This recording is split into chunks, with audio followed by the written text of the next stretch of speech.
Assalamualaikum warahmatullahi wabarakatuh. Innal hamdalillah nahmaduhu wa nasta'inuhu wa nastaghfiruh wa na'udzu billahi ta'ala min shururi anfusina wa min sayyiati a'malina. Man yahdihillahu fala mudilla lahu wa man yudlil fala hadiya lahu. Wa asyhadu an la ilaha illallah wahdahu la syarika lahu wa asyhadu anna Muhammadan abduhu wa rasuluh. Ya ayyuhalladzina amanu taqullaha haqqa tuqatih wa la tamutunna illa wa antum muslimun. Ya ayyuhan nasu taqu rabbakumul ladzi khalaqakum min nafsin wahidah wa khalaqa minha zawjaha wa batha minhuma rijalan katsiran wa nisaa'a wattaqullaha alladzi tasaaluna bihi wal arham innallaha kana 'alaikum raqiba. Ya ayyuhalladzina amanu taqullaha wa qulu qawlan sadida yuslih lakum a'malakum wa yaghfir lakum dhunubakum wa man yuti'illaha wa rasulahu faqad faza fawzan 'azima. Amma ba'd. Fa inna asdaqal hadithi kitabullah wa khairal hadi hadi Muhammadin sallallahu alaihi wasallam wa syarrul umuri muhdatsatuha wa kullu muhdatsatin bid'ah wa kullu bid'atin dhalalah wa kullu dhalalatin finnar. Ma'asyiral muslimin, ikhwani fillah, rahimani wa rahimakumullah.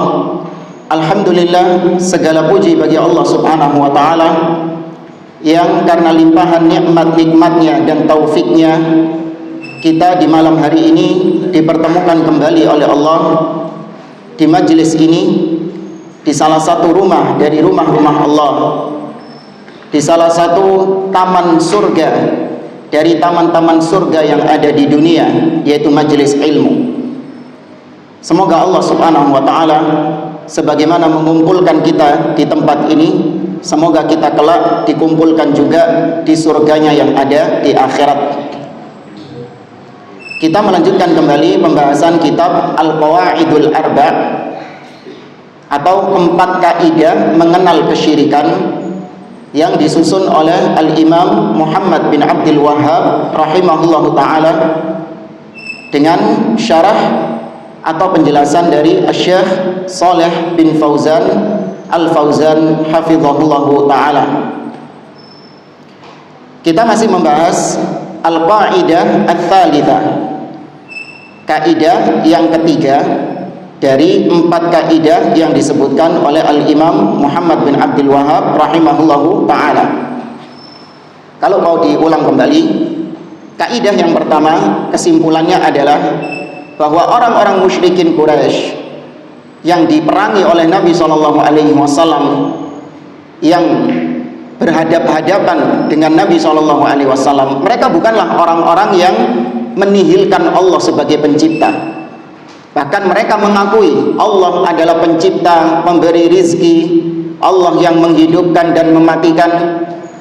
Namun itu saja tidak menjadikan mereka masuk ke dalam Islam. Artinya sekedar meyakini Allah sebagai Tuhan, sekedar meyakini Allah sebagai pencipta, tidak serta-merta orangnya kemudian sudah resmi masuk Islam, sudah dikatakan beriman. Karena kalau gitu caranya, berarti Abu Jahal, Abu Lahab juga muslim. Karena mereka juga mengimani Allah pencipta, Allah pemberi rizki dan yang lainnya. Namun mereka dikatakan musyrik karena mereka memberikan, mempersembahkan sebagian ibadah mereka kepada selain Allah Subhanahu wa ta'ala. Itu poin kesyirikan mereka. Kemudian kaidah yang kedua adalah bahwasanya mereka ketika beribadah kepada berhala-berhala mereka, kepada Lata, kepada Uzza, Manat, Hubal dan yang lainnya, ketika mereka beribadah, berdoa, sujud kepada berhala tersebut, maka mereka meyakini bahwa berhala-berhala itu adalah pemberi syafaat, pemberi pertolongan. Berhala-berhala itu adalah perantara antara mereka dengan Allah Subhanahu wa ta'ala. Jadi mereka tetap menyembah Allah, namun melalui perantara berhala-berhala tersebut. Maka Allah mengatakan mereka musyrik. Jadi orang yang berbuat syirik itu bukan yang secara total menyembah kepada selain Allah. Ini sudah nggak dibahas, karena ini sudah jelas kekafirannya. Tapi kesyirikan yang banyak diperingatkan oleh Allah adalah, yaitu ketika seseorang beribadah kepada Allah, namun dia jadikan perantara antara dirinya dengan Allah, dia nyembah perantaranya itu dulu. Dengan tujuan perantara inilah nanti yang akan mendekatkan kami kepada Allah Subhanahu wa Ta'ala. Itu kesyirikan yang dilakukan oleh Abu Jahal CS. Tapi ini sudah kita bahas, cuman untuk sekedar murajaah. Kemudian poin yang ketiga atau kaidah yang ketiga adalah bahwa di zaman Nabi SAW, Nabi SAW menjumpai manusia-manusia yang beragam-ragam model peribadahan mereka. Tidak satu model, tapi mereka memiliki peribadahan, memiliki sesembahan yang banyak. Ada yang nyembah berhala, ada yang nyembah matahari, nyembah bulan, nyembah bintang. Ada yang beribadah kepada pepohonan, bebatuan. Ada yang beribadah menyembah kepada malaikat, para nabi dan rasul. Ada yang menyembah orang-orang soleh. Banyak macam-macam. Namun sikap Nabi kepada mereka sama. Nabi menghukumi mereka sama. Mereka dihukumi apa semuanya? Musyrik. Mereka semuanya dihukumi musyrik oleh Nabi SAW. Artinya Nabi tidak membedakan antara yang beribadah kepada bebatuan, pepohonan, dibedakan dengan yang menyembah kepada para nabi-nabi atau para wali-wali. Enggak dibedakan sama Nabi. Sama hukumnya. Ya, sama hukumnya. Makanya kalau istilah kita, yang nyembah babi sama yang nyembah nabi, hukumnya sama-sama apa? Musyrik. Bukan berarti Ustadz antum menyamakan nabi sama babi. Tidak. Yang kita samakan adalah perbuatan yang dilakukan oleh dua orang ini. Satu nyembah babi, satu nyembah nabi. Itu sama-sama dikatakan perbuatan syirik. Karena baik nabi ataupun babi, itu Allah atau selain Allah? Selain Allah. Sama-sama selain Allah, bukan Allah Subhanahu wa Ta'ala. Maka perbuatan ibadah apapun yang diserahkan, dipersembahkan kepada selain Allah, maka jatuhnya syirik kepada Allah Azza wa Jalla. Dan kemudian beliau menuliskan atau menyebutkan dalil-dalilnya. Dalil, kalau mungkin ada yang mengatakan, masa sih Ustaz ada yang nyembah matahari dan bulan? Ada. Allah sebutkan dalam surat Fussilat ayat yang ke-37. Allah mengatakan, wa min ayatihil lailu wan nahar wasyamsu wal qamar la tasjudu lisyamsi wala lil qamar wasjudu lillahi alladzi khalaqahunna in kuntum iyyahu ta'budun. Di antara tanda-tanda kekuasaan Allah adalah malam dan siang, matahari dan bulan. Maka jangan kalian beribadah, sujud kepada matahari dan bulan. Allah melarang manusia menyembah matahari dan bulan karena ada praktek tersebut. Berarti ada yang menyembah matahari dan bulan. Makanya Allah memperingatkan mereka, jangan kalian menyembah matahari dan bulan, namun sembahlah yang menciptakan matahari dan bulan itu. Beribadahlah kepada yang menciptakan matahari dan bulan itu, yaitu Allah Subhanahu wa Ta'ala. In kuntum iyyahu ta'budun, apabila kalian benar-benar beribadah kepadanya. Kemudian yang nyembah malaikat, ya sudah kita sampaikan. Allah berfirman dalam surah Ali Imran ayat 80. Allah mengatakan, wala ya'murakum an tattakhidul malaikata wan nabiyyina arbaba. Dan Allah tidak memerintahkan kalian untuk menjadikan malaikat-malaikat dan menjadikan para nabi sebagai Tuhan-Tuhan yang kalian sembah. Allah nggak pernah nyuruh kayak gitu. Ya, berarti ada praktek tersebut. Ada manusia-manusia yang menyembah malaikat, menyembah para nabi. Ditambah lagi di dalam surat Al-Maidah ayat 116 tentang kekufuran orang-orang Nasoro yang menyembah kepada Nabi siapa? Isa alaihi salam. Allah mengatakan, wa id qala Allahu ya Isa ibn Maryam a anta qulta lin-nasi ittakhiduni wa ummiya ilahaini min dunillah. Dan ingatlah ketika Allah mengatakan kepada Nabi Isa, wahai Isa bin Maryam, apakah kau benar memerintahkan manusia untuk menyembah dirimu dan ibumu? Ya, untuk menyembah engkau dan ibumu, bukannya menyembah Allah, tapi kau perintahkan manusia menyembah dirimu dan menyembah ibumu. Ya Allah, tanyakan demikian karena praktek yang ada di lapangan, fakta yang ada di lapangan, orang-orang Nasara beribadah kepada Nabi Isa alaihissalam. Maka ada kesyirikan modelnya nyembah kepada para nabi. Nah, kita sampai di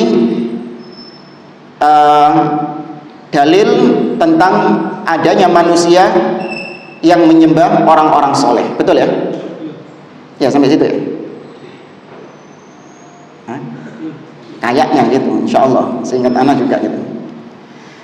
Qala al-muallif rahimahullah, berkata Syekh Muhammad bin Abdul Wahhab, wa dalilus sholihin. Adapun dalil bukti yang menunjukkan bahwa ada terjadi praktek kesyirikan nyembah orang-orang soleh.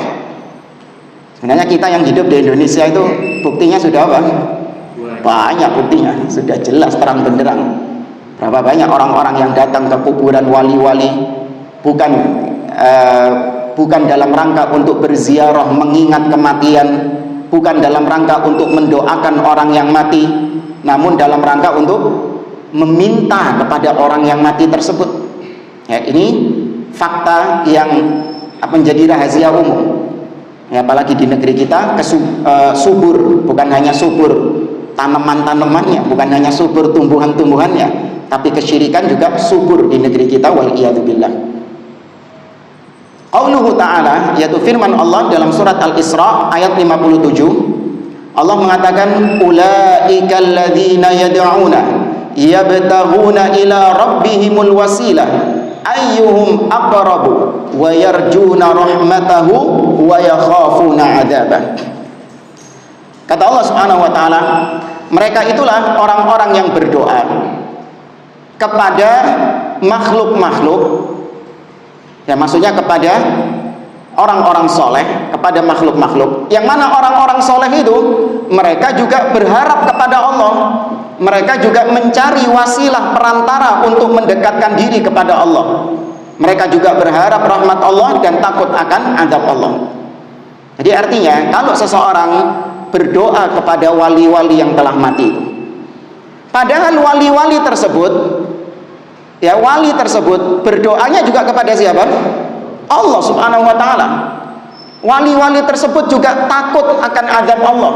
Wali-wali tersebut juga berharap rahmat Allah Subhanahu wa ta'ala. Kok bisa kalian datang meminta-minta kepada wali-wali itu? Tapi nanti penjelasan beliau bahwasanya yang dimaksud adalah ada asbabun nuzul dari ayat ini.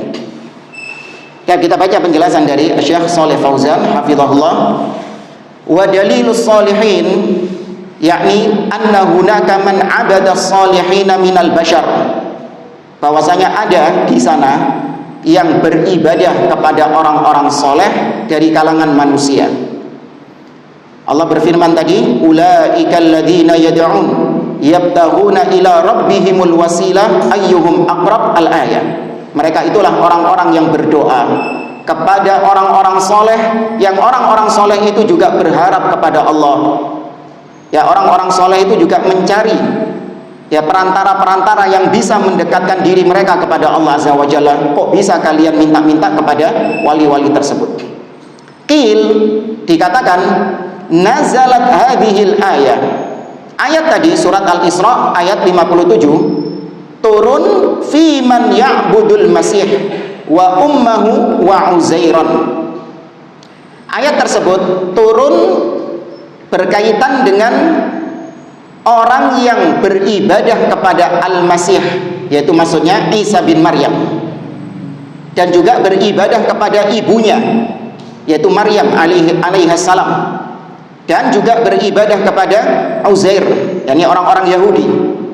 Allah katakan dalam surat At-Taubah, wa qalatil yahudu Uzair ibnullah wa qalatin nasara al-masih ibnullah.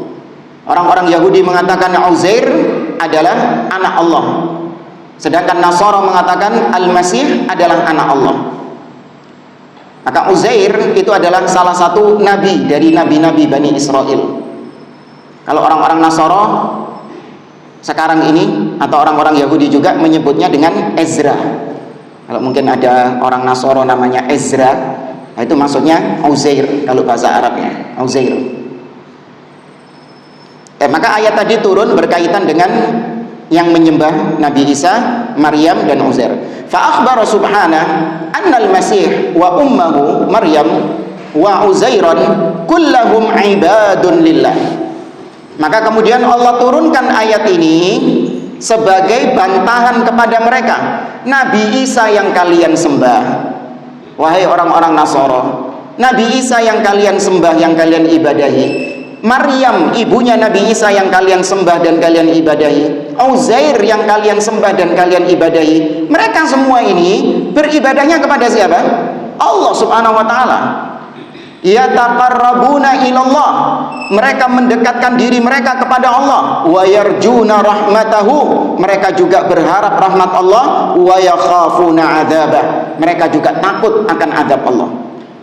Fahum ibadun, maka mereka ini, yaitu Nabi Isa, ibunya Uzair, dan semua wali-wali, orang-orang soleh yang disembah sama manusia, mereka itu hanyalah hamba Allah, muhtajuna ilallah, mereka butuh kepada Allah subhanahu wa ta'ala. Gak punya apa-apa mereka itu. Kok bisa ada orang meminta kepada makhluk yang gak punya apa-apa? Ibarat seperti misalnya antum meminta sesuatu kepada orang miskin yang gak punya harta sama sekali. Bisa nggak? Nggak bisa. Kalau meminta sesuatu kepada yang punya, maka wali-wali tersebut, orang-orang soleh tersebut, para nabi tersebut, mereka nggak punya apa-apa. Mereka adalah orang-orang yang butuh kepada Allah subhanahu wa ta'ala. Kenapa kalian minta-minta kepada mereka? Muftaqiruna ilaihi, tuh, mereka itu membutuhkan Allah, fakir kepada Allah. Semua makhluk itu fuqara, ya, semua makhluk itu fuqara, fakir, membutuhkan Allah subhanahu wa ta'ala. La yaqumu binafsihi, dia nggak bisa berdiri sendiri tanpa karunia dari Allah azza wa jalla. Yad'unahu, mereka berdoa kepada Allah. Wa yatawassaluna ilaihi bita'ah, mereka bertawassul. Ini akan dijelaskan oleh beliau. Maksudnya bertawassul di sini adalah mencari perantara-perantara yang bisa mendekatkan diri mereka kepada Allah, yaitu dengan ketaatan. Antum tadi melaksanakan sholat maghrib, itu adalah sarana, wasilah untuk mendekatkan diri antum kepada Allah. Kemarin ketika Ramadan Anda berpuasa, maka puasa itu adalah perantara Anda dalam mendekatkan diri kepada Allah azza wa jalla. Itu yang dimaksud tawassul, yaitu dengan Anda melaksanakan ketaatan-ketaatan sesuai dengan apa yang telah diajarkan oleh Nabi SAW. Cari perantara-perantara tersebut. Dengan apa? Belajar. Ya, dengan belajar.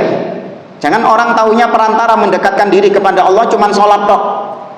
Ya, saya taunya mendekatkan diri kepada Allah cuman sholat tok. Enggak, banyak. Ya, pintu-pintu yang bisa mendekatkan diri kepada Allah banyak dari pintu-pintu ibadah.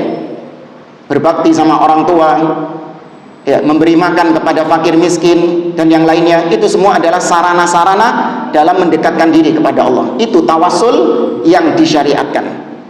Ya, bukan tawassul artinya nyari kuburan, ya kan, nyari kuburan orang soleh terus berdoa di situ, menganggap bahwa kuburan orang soleh ini adalah perantara saya dalam berdoa kepada Allah, nanti disampaikan sama dia kepada Allah azza wa jalla.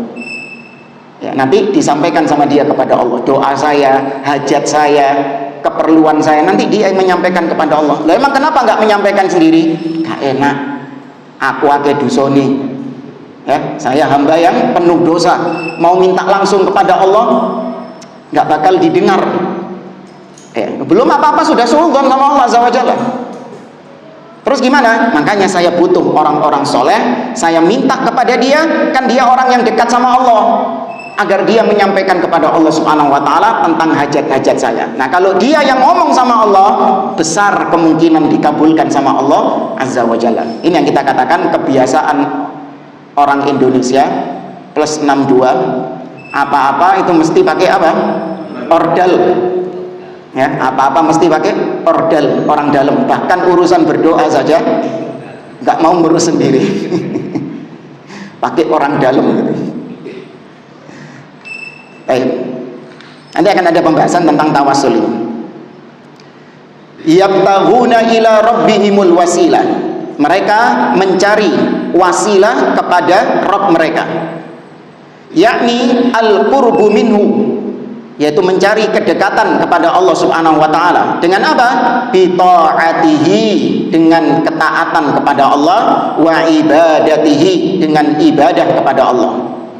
Fadalla ala annahum la yasluhuna lil ibadah, maka ini semua menunjukkan bahwa orang-orang soleh tersebut tidak layak untuk diibadahi, tidak layak untuk disembah, tidak layak untuk diminta-mintai.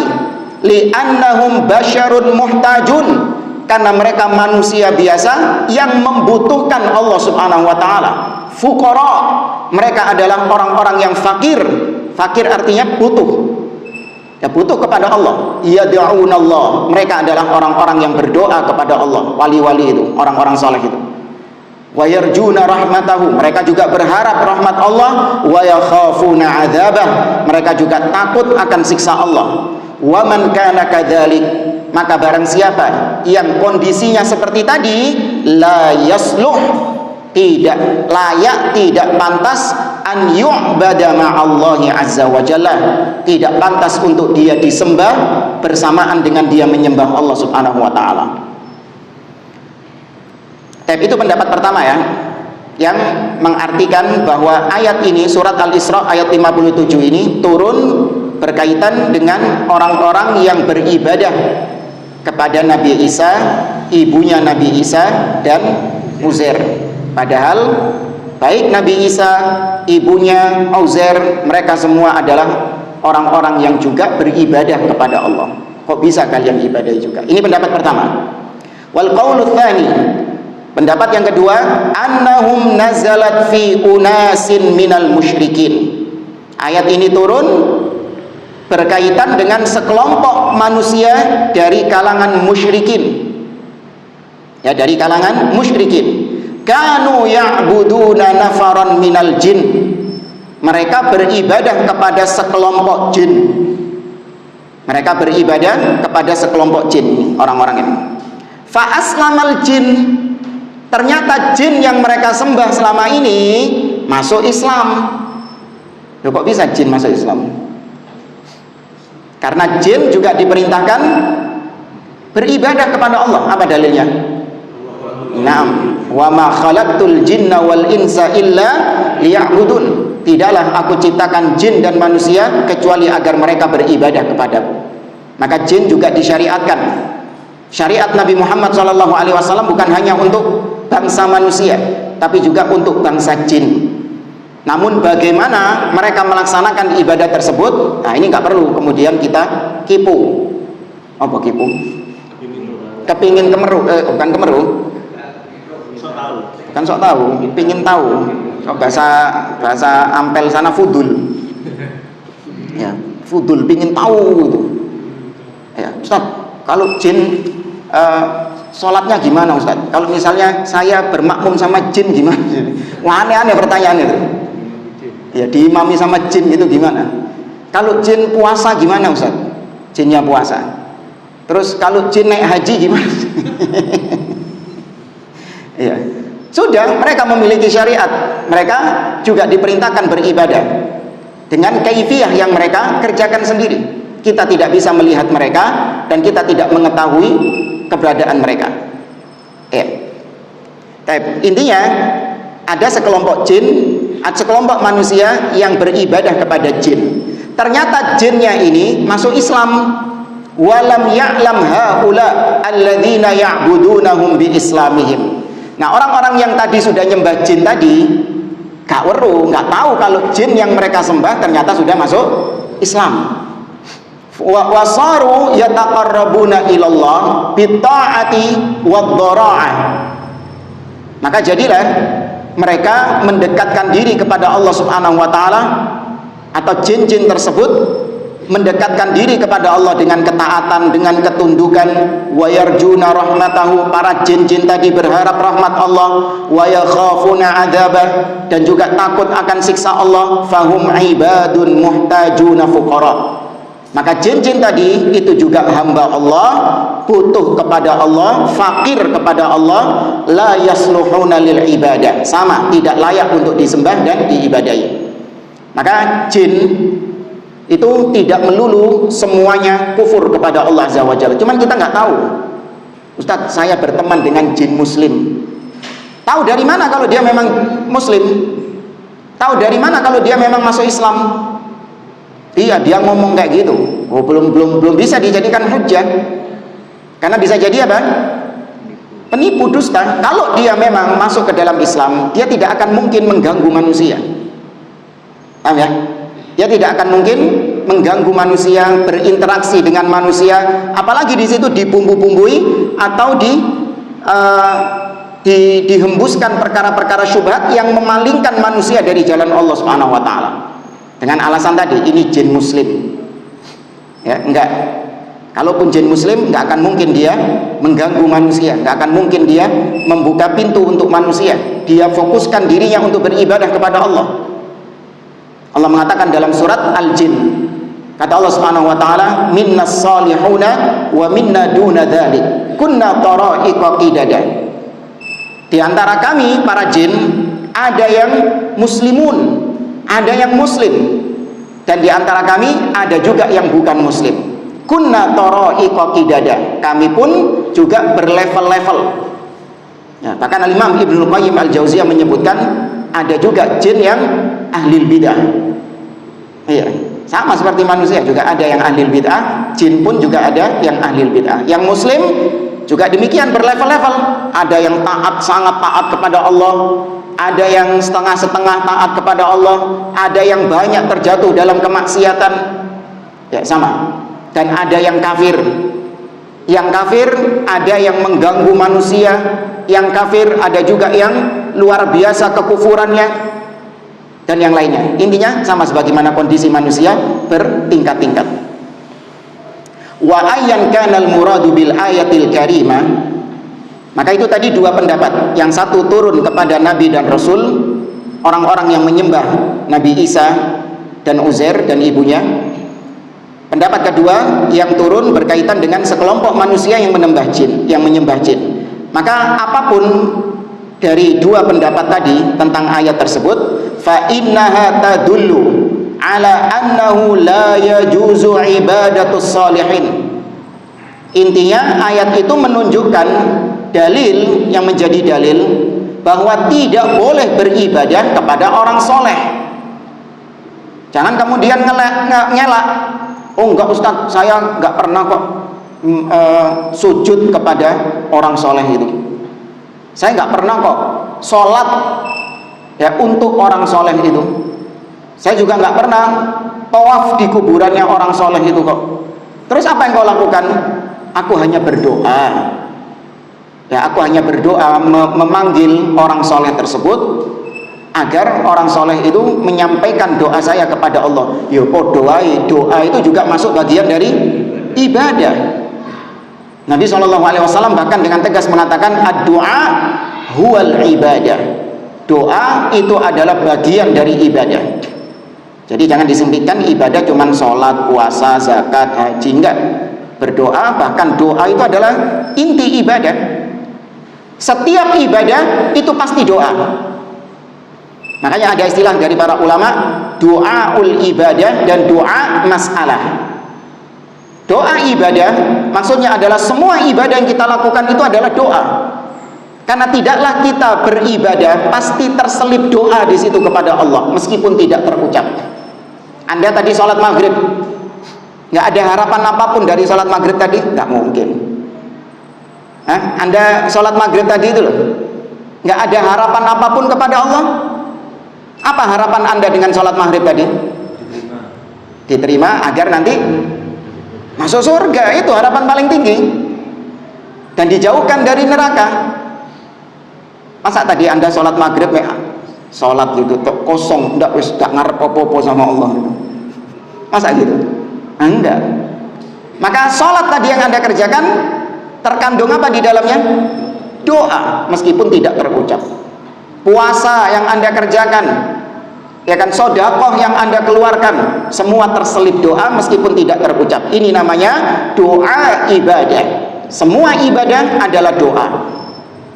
Sedangkan doa masalah adalah doa yang sering kita minta, yang terucap. Ya Rabbana atina fid dunya hasanah, Rabbana la tuzigh qulubana, ya muqallibal qulub, dan seterusnya. Itu doa request, doa permohonan, doa permintaan. Kata beliau, sawa'an kanu minal anbiya was siddiqin, tidak boleh beribadah kepada orang soleh, baik mereka yang disembah itu adalah para nabi ataupun orang-orang yang siddiq, yang jujur keimanannya. Au minal auliya was salihin, demikian juga meskipun termasuk wali-wali, orang-orang soleh, fala tajuzu ibadatuhum, tetap nggak boleh beribadah kepada mereka sedikit pun. Li annal kulla ibadun lillah fuqara'u ilaihi, karena semua dari mereka, nabi, rasul, wali, ya, orang soleh, ustadz, syekh, semuanya itu adalah hamba Allah, dan mereka semua adalah fakir kepada Allah, membutuhkan Allah. Fakaifa yu'baduna ma'allahi jalla wa'ala, maka bagaimana mungkin mereka disembah bersamaan dengan Anda menyembah Allah subhanahu wa ta'ala. Kemudian wal wasilatu maknaha. Nah, adapun wasilah, ini baru kita bahas wasilah, karena banyak ahli bid'ah yang bermain-main dengan istilah wasilah. Karena ayat ini tadi menyebutkan wasilah, yabtaghuna ila rabbihimul wasilah, mereka mencari wasilah kepada Rabb mereka, mencari perantara kepada Rabbnya. Dipahami oleh orang-orang yang berbuat syirik, maksudnya mencari perantara di situ adalah cari kuburannya wali keramat. Ya, cari kuburannya kalau wali keramat. Datang ono kuburan wali keramat itu, kemudian berdoa di situ. Nah, itu namanya mencari perantara kata mereka. Padahal enggak. Mencari perantara bukan demikian caranya. Kita simak penjelasan dari beliau. Wal wasilah atau perantara itu maknanya adalah at-ta'ah wal qurb. Ya, wasilah itu artinya adalah ketaatan kepada Allah dan mendekatkan diri kepada Allah Subhanahu wa taala. Fahiya fil lughah, wasilah secara bahasa adalah asy-syai'ul ladzi yuwassilu ilal maqsud. Wasilah itu adalah sesuatu yang bisa mengantarkan kepada tujuan. Bahasa kita apa? Sarana. Tujuan kita adalah surga Allah Subhanahu wa taala. Tujuan kita adalah beribadah kepada Allah, menyembah Allah Subhanahu wa taala. Apa sarana dalam beribadah kepada Allah Subhanahu wa taala? Itu ibadah yang disyariatkan. Sholat itu sarana dalam beribadah kepada Allah, dalam untuk masuk surga. Tujuannya masuk surga, maka sarananya adalah sholat. Kemudian puasa dan yang lainnya dari ibadah-ibadah tersebut, itu namanya sarana. Falladhi yuwassilu ila ridallah wa jannatihi huwal wasilatu ilallah. Maka semua perbuatan yang bisa mengantarkan seseorang kepada ridha Allah dan bisa mengantarkan seseorang kepada surga Allah, maka itu adalah wasilah, itu adalah sarana kepada Allah Subhanahu wa taala. Saya tadi dari rumah, tujuan saya adalah Masjid Al-Husaini. Itu tujuannya, Masjid Al-Husaini. Maka sarana yang saya tempuh untuk bisa sampai ke tujuan dengan apa? Naik motor. Maka motor itu disebut dengan wasilah. Ya, Anda di dunia, tujuan Anda adalah surga. Maka bagaimana supaya Anda bisa sampai ke surga? Cari wasilahnya. Ya, kita nggak tahu apa wasilahnya. Allah sudah beritahukan di dalam Al-Quran wasilah-wasilahnya, sarana-sarananya. Nabi SAW juga sudah menjelaskannya di dalam hadis. Maka sudah jalankan itu. Apa yang Allah perintahkan itu adalah sarana menuju surga Allah Azza wa Jalla. Sedangkan apa yang Allah larang justru itu adalah penghambat, penghalang Anda ke surga Allah Azza wa Jalla. Ini yang dimaksud dengan sarana. Hadhihi hiyal wasilatu al-masyru'ah. Inilah wasilah sarana yang disyariatkan. Pengertiannya seperti tadi yang kita jelaskan. Fi qaulihi ta'ala, yang termaktub dalam firman Allah di surat Al-Maidah, wa wabtahu ilaihil wasilah. Allah mengatakan dalam surat Al-Maidah ayat 35, ya ayyuhalladzina amanu taqullaha wabtahu ilaihil wasilah. Wahai orang-orang yang beriman, bertakwalah kepada Allah dan carilah perantara kepadanya, carilah sarana kepadanya. Belajar berarti supaya kita bisa tahu sarana apa yang bisa mendekatkan kita kepada Allah, sarana apa yang bisa menjadikan kita sampai kepada goal kita, yaitu surga Allah Subhanahu wa taala. Cari dengan apa? Belajar. Kemudian kata beliau, ammal muharrifun al-mukharrifun fayaqulun. Adapun orang-orang yang menyelewengkan makna wasilah, tahrif, yang menyelewengkan makna wasilah. Kemudian wal mukharrif, tahrif, yaitu yang membuat-buat kedustaan terhadap wasilah. Maka mereka mengatakan wasilah, al-wasilah an taj'ala bainaka wa bainallahi wasitatan minal awliya was salihin wal amwat. Ya, kata orang-orang yang menyimpang, orang-orang yang menyelewengkan makna wasilah, mereka mengatakan, oh enggak gitu. Wasilah itu maksudnya adalah kau mencari perantara antara dirimu dengan Allah Subhanahu wa taala. Batu loncatan ya antara dirimu dengan Allah Subhanahu wa taala. Apa batu loncatannya itu? Aulia, para wali-walinya. Was-shalihin, orang-orang soleh. Wal amwat, orang-orang yang telah mati. Itu perantaranya. Taj'alahum wasitatan bainaka wa bainallah liyuqarribuka ilallah. Kau jadikan wali-wali tadi, orang-orang soleh tadi sebagai perantara dirimu dengan Allah, untuk supaya wali-wali itu yang mendekatkan kau kepada Allah Subhanahu wa taala.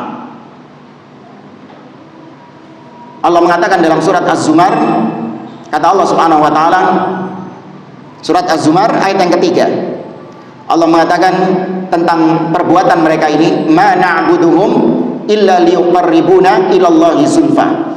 Tidaklah kami beribadah kepada wali-wali tersebut, kepada orang-orang soleh tersebut, tujuannya melainkan agar mereka mendekatkan kami kepada Allah Subhanahu wa taala. Supaya wali-wali itu mendekatkan diri kami kepada Allah Azza wa Jalla. Fama'nal wasilati 'inda haula'il mukharrifin, maka makna wasilah bagi mereka orang-orang yang menyimpang itu, yang berdusta, an taj'ala bainaka wa bainallahi wasitatan tu'arrifullah bika wa tanqulu lahu hajatika wa tukhbiruhu anka. Maka bagi mereka adalah nanti wali-wali yang kau jadikan sebagai perantara antara dirimu dengan Allah ini, tugasnya adalah untuk mengenalkan dirimu kepada Allah. Dikenalno. Jadi Allah ini saat durungnya gak weruh, nggak tahu, dikasih tahu sama wali ini, ya Allah, fulan ini adalah fulan bin fulan bin fulan. Dia datang kepadaku dengan hajat ini dan ini. Ya, dia minta untuk diluaskan rizkinya, dia minta supaya disembuhkan penyakitnya, dimudahkan urusannya, maka kabulkan ya Allah. Siapa sih ngomong itu, Mang? walinya. Ya, yang ngomong itu adalah walinya. Wali ini yang mengabarkan kepada Allah Subhanahu wa taala. Ka'anna Allah azza wa jalla la ya'lam. Berarti konsekuensinya seakan-akan Allah nggak tahu tentang kondisi hamba tersebut.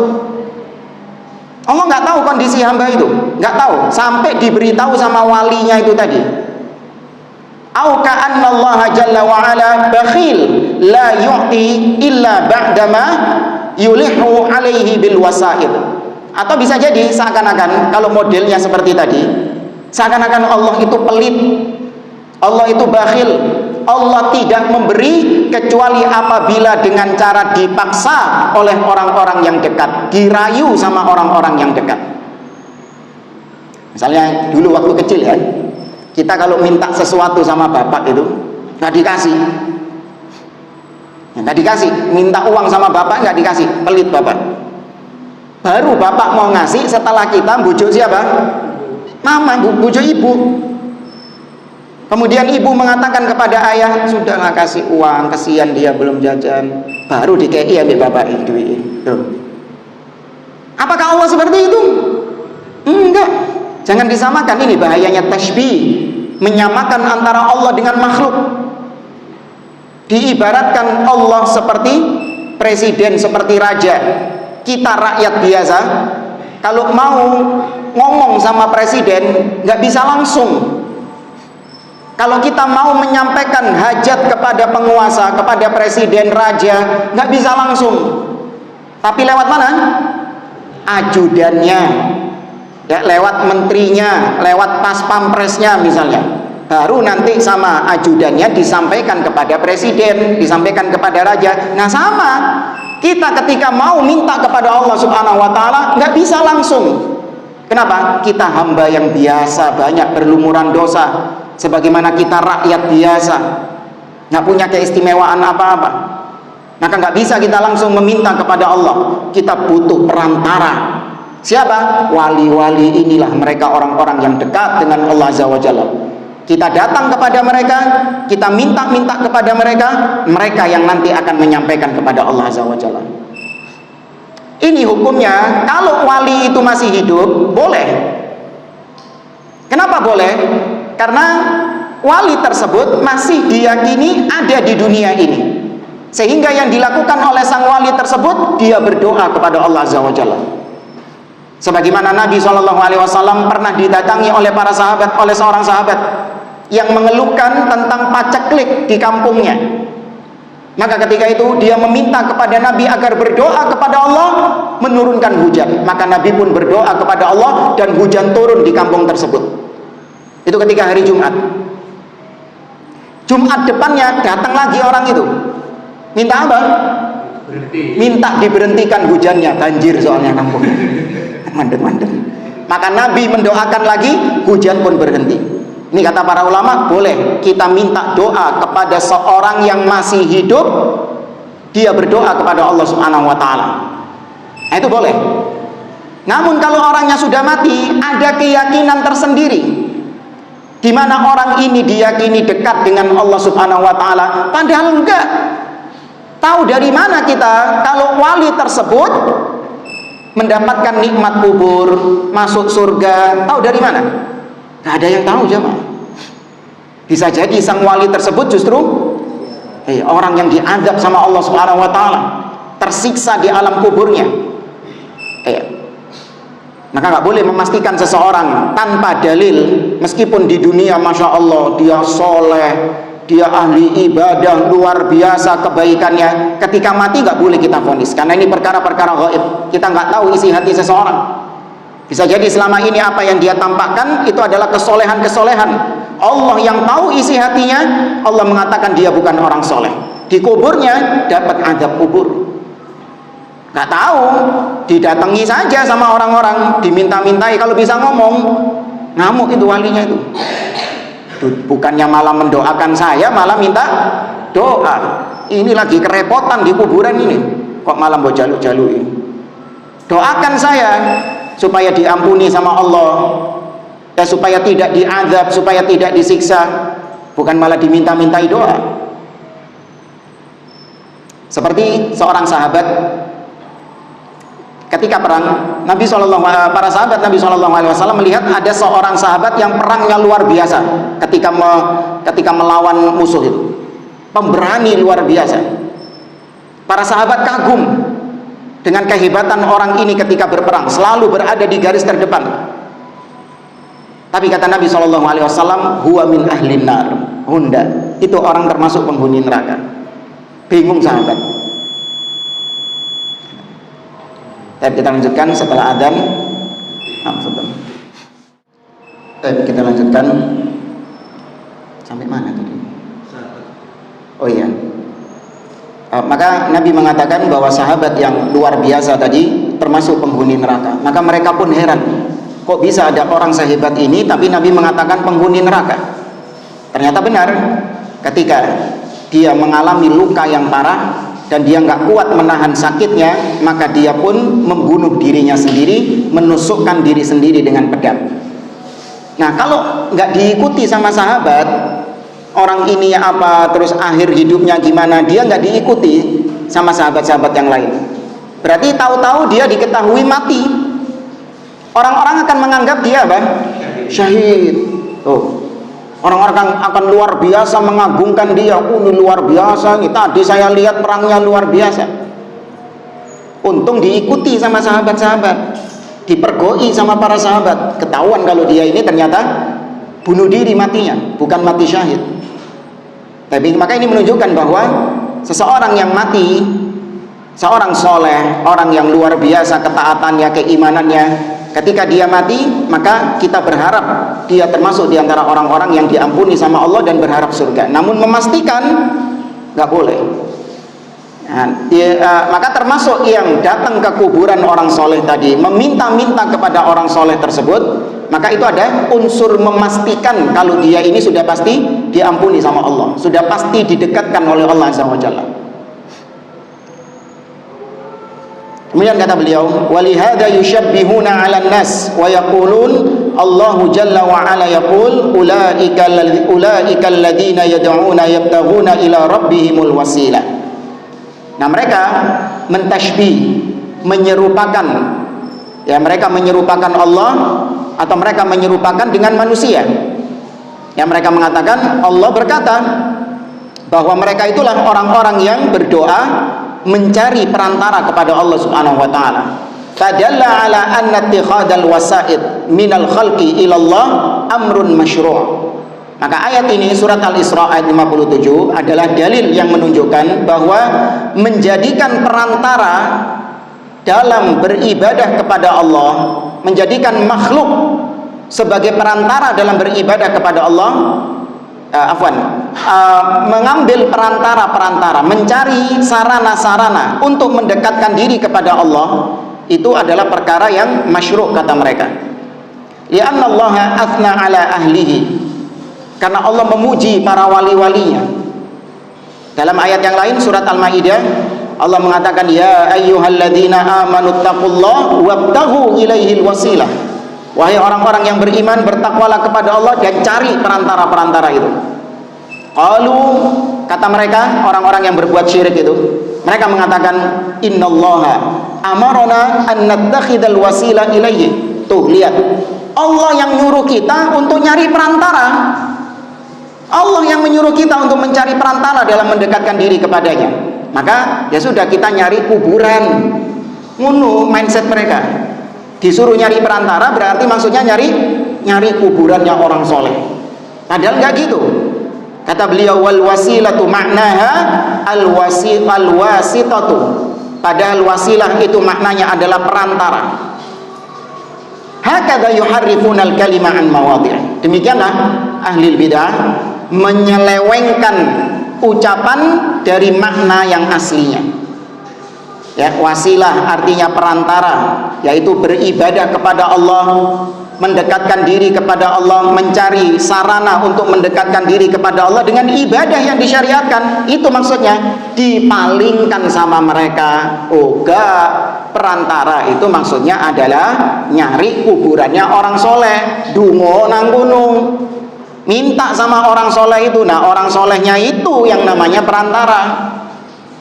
dipalingkan sama mereka maknanya. Fal wasilatul masyru'ah fil Qur'an wa fis sunnah hiya ta'atul lati tuqarribu ilallah. Padahal wasilah yang disyariatkan di dalam Al-Quran dan disyariatkan di dalam sunnah adalah mentaati Allah, taat kepada Allah yang bisa mendekatkan seseorang kepada Allah. Wat tawassul ilaihi, dan berusaha untuk mencari sarana kepada Allah, berdoa kepada Allah dengan bi asma'ihi wa sifatihi, dengan nama-namanya dan sifat-sifatnya. Nanti pertemuan depan insyaallah kita bahas tentang tawassul ini. Hadhihi hiyal wasilatul masyru'ah. Ini wasilah yang disyariatkan. Intinya kesimpulannya jamaah, kalau Anda mendengar kata wasilah di dalam Al-Qur'an, ya betul kita diperintahkan untuk mencari wasilah, maka pahami wasilah di situ adalah segala jalan yang bisa mendekatkan Anda kepada Allah, bisa mendekatkan Anda kepada surga Allah Subhanahu wa taala. Bagaimana jalan tersebut kita nggak tahu, maka Allah beritahukan di dalam Al-Qur'an. Salat itu wasilah untuk mendekatkan diri kepada Allah. Puasa itu wasilah untuk mendekatkan diri kepada Allah. Membaca Al-Quran, berzikir dan yang lainnya, itu semua wasilah untuk mendekatkan diri kepada Allah Azza wa Jalla. Itu yang dipahami dari wasilah. Ya, pahami seperti itu. Jangan ketika dengar wasilah langsung terbayang kuburan. Jangan. Ya, ketika dengar wasilah, ya ayyuhalladzina amanu taqullaha wabtaghu ilaihil wasilah, carilah wasilah, yang terbetik dalam pikirannya adalah kuburan wali. Oh, yang ada melati-melatinya, ya kan? Ada kelambunya, ada kubahnya, atasnya. Wah, ini nyari wasilah, nyari kuburan modelnya kayak gitu. Cari budal langgirian. Iya, ada yang modelnya kayak gitu. Wah, ini wasilah ini. Berdoa di situ artinya, wahai wali fulan. Padahal nggak tahu kalau walinya fulan ini diadab atau tidak. Tahu apa enggak? Nggak tahu. Ya, apalagi kalau kita lihat sirah kehidupan sang wali tadi, luar biasa. Menyeru manusia kepada syirik, mengajak manusia kepada bid'ah. Kok bisa dikatakan wali? Iya, wali. Wali apa? Wali syaitan, yang mengajak manusia kepada kesyirikan dan kebid'ahan. Nah, semoga Allah berikan taufik kepada kita semua. Wallahu a'lam. Dia berdoa kepada orang soleh, kepada orang soleh yang masih hidup. Bukan berdoa kepada itu, dia meminta Kepada orang soleh ya, yang masih hidup, untuk supaya yang orang solehnya ini berdoa kepada Allah. Jika bukan, orang ini mati kan? Orang ini mati, dia dikuburkan seperti biasa dikuburkan. Suatu ketika orang ini punya hajat, terus kemudian dia berdoanya kepada Allah. Berdoanya begini, ya Allah, sebagaimana dulu ketika dia masih hidup, dia berdoa kepadamu dan hajat-hajatku engkau kabulkan, maka hari ini aku datang kepadamu, kabulkanlah ketika dia masih hidup. Tapi berdoanya di kuburannya. Enggak, itu hanya rangkaian kata dalam berdoa, bukan termasuk tawassul. Yang tawassul itu adalah, ya Allah, dengan kewalian fulan, dengan kehormatan fulan yang dulu kau ngabulkan doanya itu, dengan kemuliaan fulan, maka kabulkan doaku sekarang. Nah, ini yang terlarang. Tidak apa ya? Enggak boleh yang kayak modelnya kayak tadi yang kedua itu enggak boleh. Karena itu termasuk bid'ah dalam agama. Yaitu dengan kewalian fulan kabulkan doa. Karena namanya tawassul ini adalah menjadikan sesuatu dalam berdoa kepada Allah. Misalnya gini, ya Allah, karena engkau adalah Al-Alim, maka tambahkan ilmuku. Ya Allah, bi annakal alim alimni. Ya Allah, karena engkau adalah yang maha berilmu, maha mengetahui. Nah, ini tawassulnya.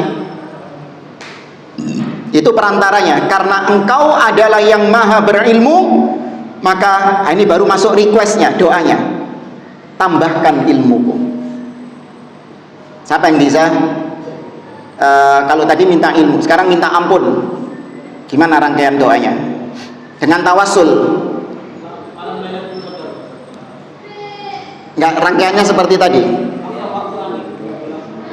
Ya itu juga bisa. Nggak, tapi supaya pas sama yang kalimat tadi, ya apa rangkaiannya? Ya Allah, bi annakal ghafur, al-ghaffar juga bisa. Maka ilfirli. Maka dalam kalimat tadi ada 3 susunan. Yang pertama an-nida, nyeluk, manggil Allah Subhanahu wa taala. Allahumma, ya Allah, nyeluk, manggil. Unsur yang kedua adalah tawassulnya, bi annaka al-ghafur, karena engkau adalah yang maha pengampun. Baru requestnya yang ketiga, ilfirli, permintaannya, ampuni aku. Ini dalilnya ada di dalam surat An-Naml, doanya Nabi Sulaiman alaihi salam, wa adkhilni bi rahmatika fi ibadikas sholihin, dan masukkan aku ya Allah ke dalam golongan orang-orang soleh. Ini requestnya, masukkan aku, permintaannya, masukkan aku ke dalam golongan hamba-hambamu yang soleh. Ini permintaannya. Apa tawassulnya? Apa tadi? Surat An-Naml, wa adkhilni bi rahmatika, dengan rahmat. Nah tadi yang berdoa tawassulnya dengan orang soleh, ya Allah, ya bi wilayati fulan, ya ajib du'ai misalnya, ya Allah, karena kewalian fulan inilah maka tolong kabulkan doaku. Kayak gitu maksudnya? Oh, bukan. Kalau yang kayak gitu tadi, ya Allah, dengan kewalian fulan ini, dia bawa-bawa kewalian fulan ini, maka kabulkan doaku. Ini bid'ah, bukan syirik. Karena Nabi nggak pernah mengajarkan demikian untuk berdoa. Yang ada dengan nama-nama dan sifat-sifat Allah Subhanahu wa taala. Adapun kalau tadi, yaitu cuma rangkaian kata-kata saja. Ya Allah, sebagaimana dulu ketika fulan hidup, ya kau mengabulkan doa-doaku. Ya, maka sekarang meskipun fulan sudah meninggal, kabulkan juga tetap kabulkan doaku. Ini cuman rangkaian kata-kata saja, nggak ada unsur tawassul di situ. Nah, tapi tahu dari mana kalau dulu ketika doanya dikabulkan? Tahu dari mana kalau gara-gara doanya fulan? Lo kan bisa jadi doa antum juga. Masa kita nggak berdoa? Nggak boleh loh ya. Minta doa kepada orang lain, terus dirinya nggak berdoa, lepas tangan, cukup dialah. Terus diwakil no gitu. Enggak, kita tetap berdoa, ya kan? Kita tetap berdoa.